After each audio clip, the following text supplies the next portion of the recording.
প্রেমিকা একজন সাহসী মেয়ে ছিল, একটা জিনিস ছাড়া। তার উঠোনের একেবারে পেছনের দিকের পুরনো জীর্ণ গাছের ঘরটা ছিল। তার ভাই সাইলাস প্রতিদিন বিকেলটা সেখানেই কাটাত। এটা একটা আকাশযান, সে ডাকত, এটা একটা ড্রাগনের বাসা। কিন্তু ক্লোভারের কাছে মনে হচ্ছিল যেন একটা বিশাল বিরক্তিকর কাঠের দৈত্য চিৎকার করে তাকে ফেলে দেওয়ার জন্য অপেক্ষা করছে। এসো ক্লোভার, সাইলাস উপর থেকে চিৎকার করে বলল, বিমান জাহাজের সহ পাইলট দরকার, আমি একটা গোপন দুর্গ তৈরি করেছি। আমি আসছি, সে ফিসফিস করে বলল। তার হৃৎস্পন্দন ছোট ড্রামের মতো স্পন্দিত হচ্ছিল। অবশেষে সে কাঠের প্ল্যাটফর্মে উঠে গেল। এটা মোটেও অন্ধকার বা ভয়ঙ্কর ছিল না।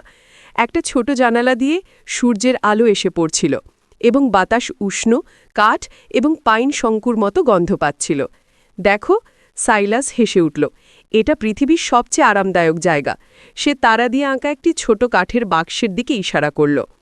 একটা গোপন ধনভাণ্ডার! ক্লোভার হাঁপাতে হাঁপাতে মাকড়সার নড়বড়ে ময়ের কথা ভুলে গেল। ভিতরে সোনা বা রত্ন ছিল না, বরং দুটি নতুন রঙিন রং করা পেন্সিল, একটা ছোট নোটবুক এবং একটি নিখুঁত পালক ছিল। যাত্রা করার জন্য প্রস্তুত, সহপাইলট?